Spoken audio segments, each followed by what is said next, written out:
No fim da tarde desta quinta-feira, o juiz Sérgio Moro decretou a prisão do ex-presidente Lula. O juiz Sérgio Moro acaba de ordenar a prisão do ex-presidente Lula.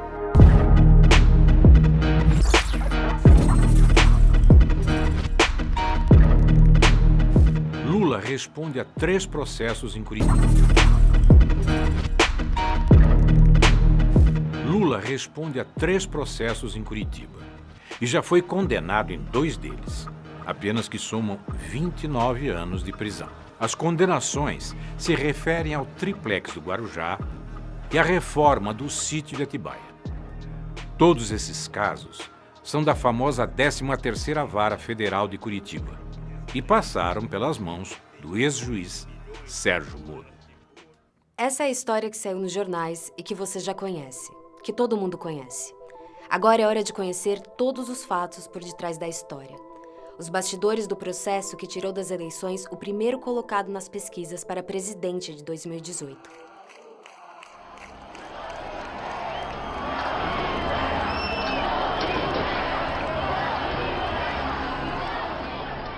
Os processos contra Lula em Curitiba são um dos maiores casos de lawfare já vistos no mundo. Nesse tipo de guerra, o ataque aos inimigos políticos é feito por meio da justiça, com múltiplas acusações, bloqueios de bens e divulgações seletivas na imprensa. O objetivo é inviabilizar a defesa e criar na sociedade um clima de culpa. E o julgamento passa a ser mera formalidade. As condenações já estão prontas. Um manifesto assinado em outubro de 2019 reuniu juristas de 8 países.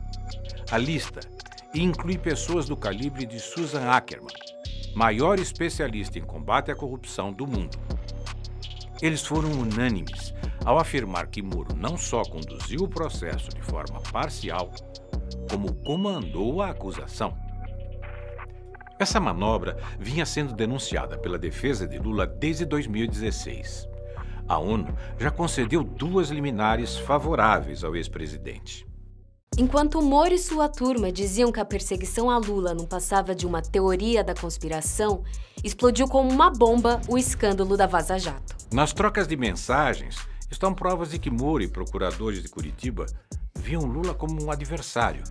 Estavam dispostos a tudo para prendê-lo. Mas a Lava Jato agora passa a ser alvo de críticas e até de investigações por possíveis irregularidades. 58% acham que a conduta de Sérgio Moro é inadequada. 59% dos entrevistados acreditam que, se comprovadas as irregularidades, eventuais decisões de Sérgio Moro devem ser revistas. Há 2 anos, o STF tem nas mãos um pedido da defesa de Lula para julgar a conduta de Sérgio Moro. E não há motivos para que esse pedido ainda não tenha sido analisado. O que está em pauta é a suspeição de Moro, que é a simples suspeita de que um juiz possa ter favorecido um dos lados. A defesa do ex-presidente vem insistindo para que o julgamento do mérito seja retomado e espera que o habeas corpus volte à pauta do STF em breve. Quais são, afinal, as provas de que Moro é suspeito? Prova 1. A condução coercitiva ilegal de Lula. No dia 4 de março de 2016, Moro determinou que Lula fosse detido e levado para depor por mais de 3 horas em uma sala da Polícia Federal no aeroporto de Congonhas, em São Paulo. O cerco à casa de Lula aconteceu antes das 6 horas da manhã, já com ampla cobertura da imprensa. A mobilização dos repórteres havia sido previamente articulada por Curitiba. Um jornalista chegou a insinuar de madrugada em suas redes sociais que a operação aconteceria. A ação contra Lula foi tão abusiva que 2 anos depois, o STF proibiu a condução coercitiva para a realização de interrogatórios. Hoje, é ilegal levar uma pessoa a depor com força policial antes de intimá-la. Prova 2. Grampo ilegal. Nesta quarta-feira, a crise política atingiu o ponto mais alto. Alô? Alô? Lula, deixa eu te falar Fala, uma querida. coisa.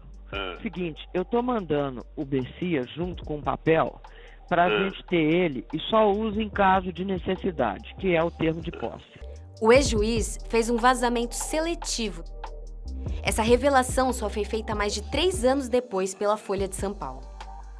Segundo a reportagem, Moro não quis tornar público que Lula disse a diferentes interlocutores que relutou em aceitar o convite de Dilma para ser ministro e que estava empenhado em buscar uma reaproximação com Temer e o MDB.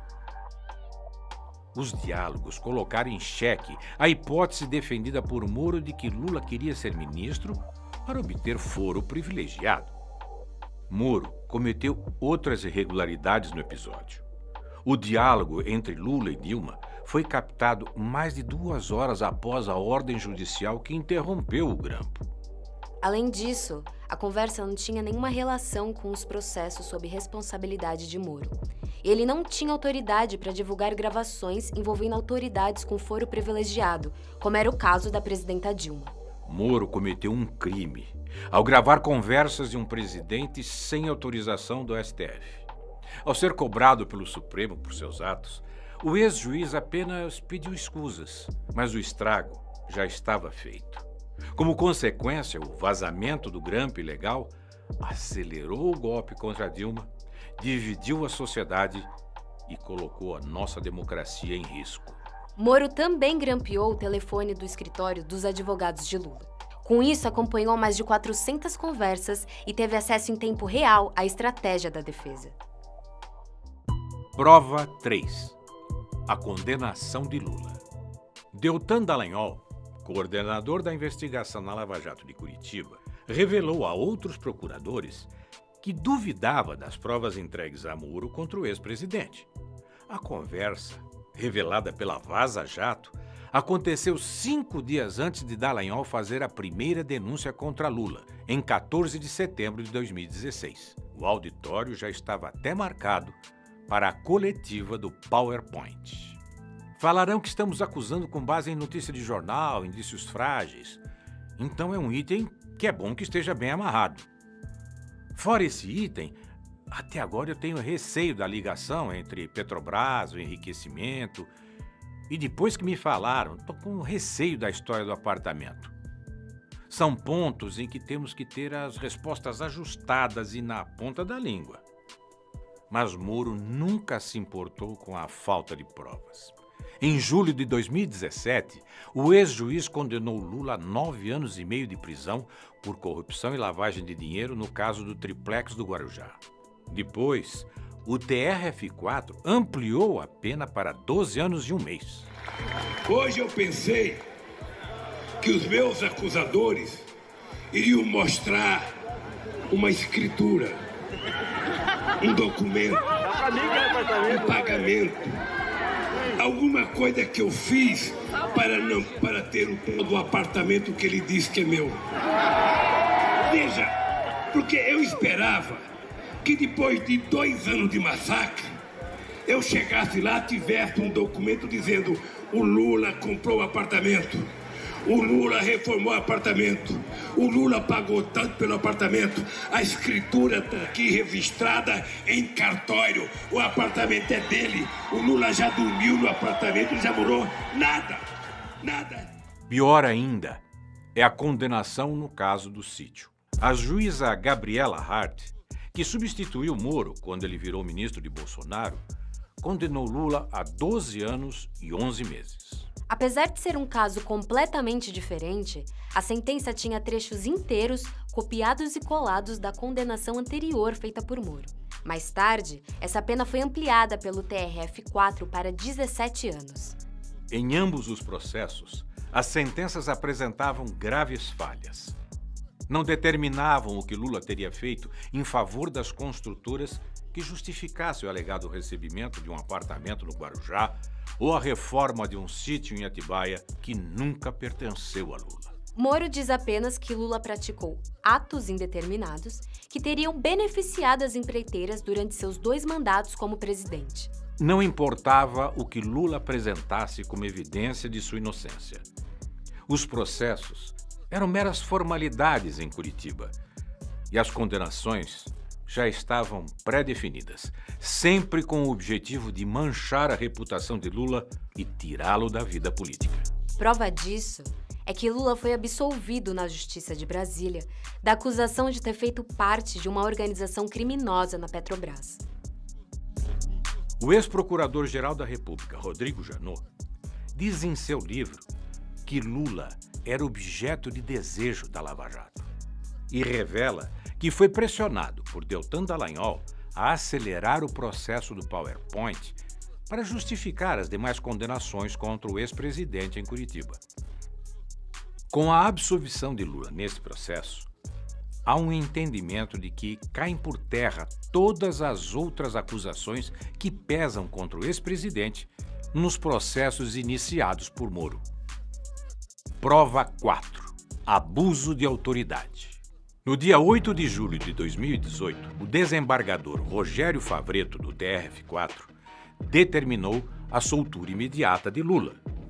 Gebran Neto, outro desembargador, suspendeu a decisão do colega, embora só tivesse jurisdição sobre o caso no dia seguinte, ao fim do plantão judicial. Moro, que estava de férias, atropelou todo e qualquer rito jurídico para evitar a liberdade de Lula. Enquanto se debatia qual desembargador tinha razão, Moro, um juiz de primeira instância, determinou que a PF de Curitiba não soltasse Lula. A ordem foi acatada pelo delegado da Polícia Federal, Maurício Valeixo, o mesmo que depois se tornou braço direito de Moro no governo Bolsonaro. Favretto reiterou a soltura imediata de Lula, mas o presidente do TRF4, Thompson Flores, entrou na disputa e manteve Lula preso. Moro teve que dar explicações ao Conselho Nacional de Justiça sobre a sua atuação no episódio. E essa não foi a única vez que o então juiz passou dos limites. Diversas vezes, durante as audiências em Curitiba, ele tentou intimidar os advogados de defesa de Lula. Como a gente fez lá brincando lá no ringue com o Lula, né? Na audiência, na oralidade, tem toda mais uma dinâmica, como a gente fazia no âmbito da Lava Jato.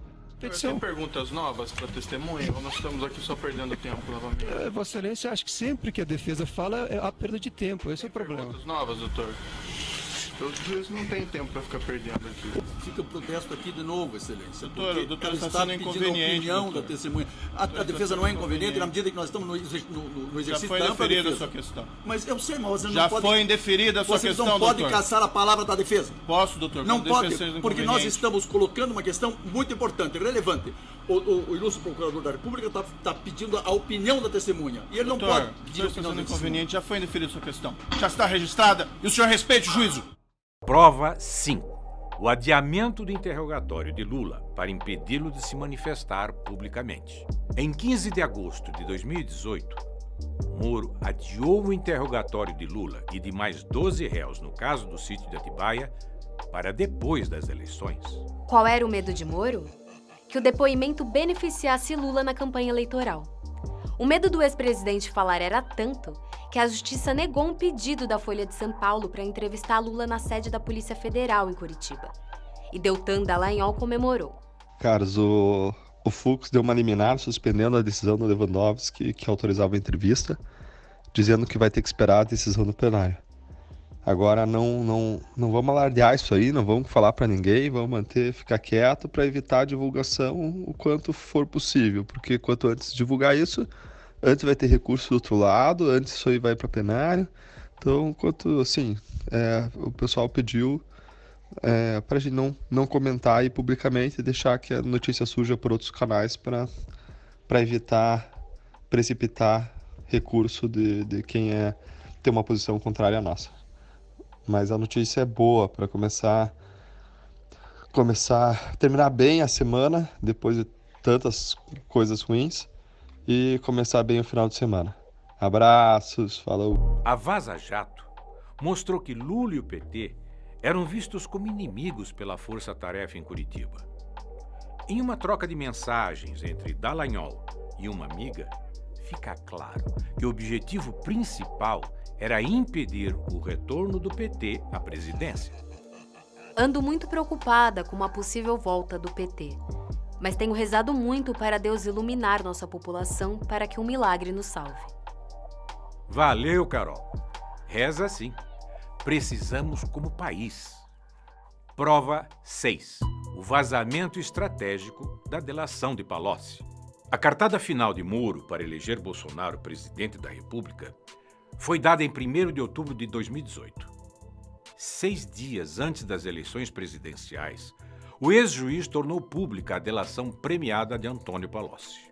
A delação já havia sido rejeitada pelo Ministério Público por falta de provas e estava nas mãos de Moro havia pelo menos 3 meses. A manobra de Moro teve amplo espaço na mídia. E só 2 anos depois, o STF anulou a delação de Palocci. Verifique-se que o acordo foi juntado aos autos da ação penal cerca de 3 meses após a decisão judicial que o homologara. Essa demora parece ter sido cuidadosamente planejada pelo magistrado para gerar um verdadeiro fato político na semana que antecedia o primeiro turno das eleições presidenciais de 2018. Era o impulso final que faltava para garantir a vitória do ex-capitão nas eleições presidenciais. Bolsonaro chegou a parabenizar Moro pela atitude. Ele estava cumprindo uma sua missão. Se essa missão dele não fosse bem cumprida, eu também não estaria aqui. Então, em parte,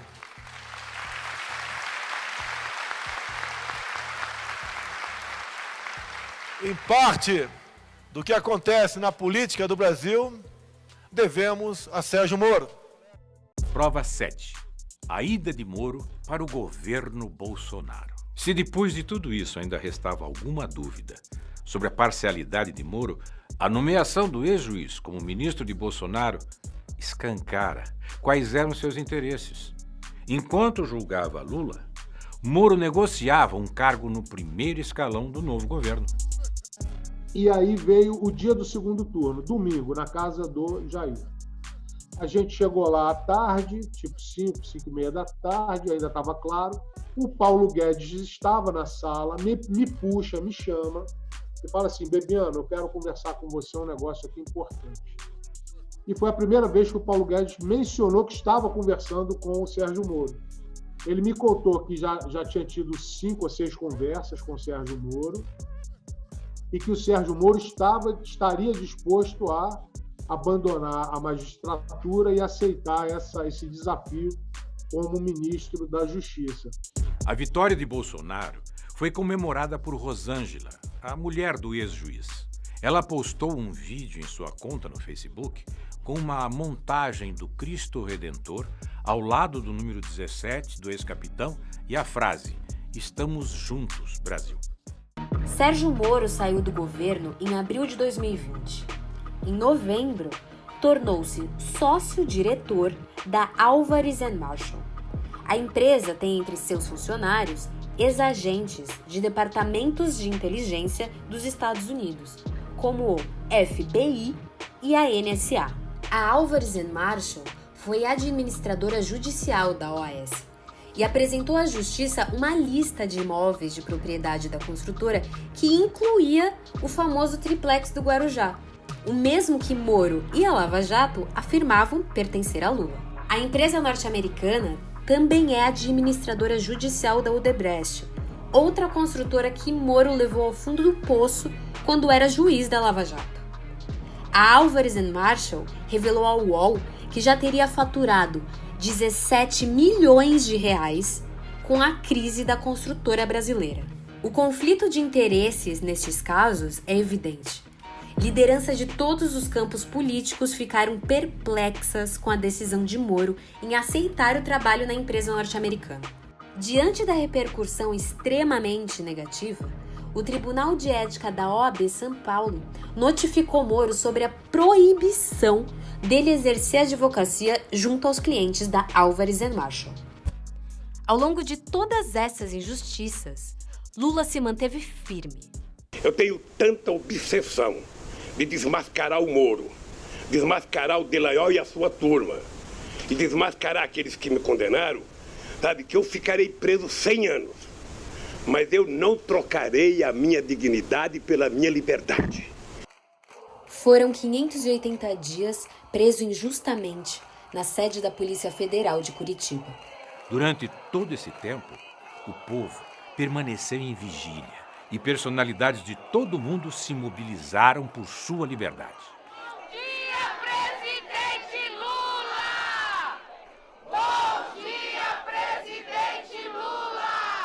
Essa situação não é apenas uma injustiça contra Lula. Ela é um atentado contra o Estado democrático de direito. É por isso que a anulação dos processos contra Lula significa a liberdade plena do ex-presidente, a recuperação dos seus direitos políticos e a libertação do Brasil, dos brasileiros e brasileiras. Lula livre é o povo livre. Anula STF. Anula STF. Anula STF. Anula STF.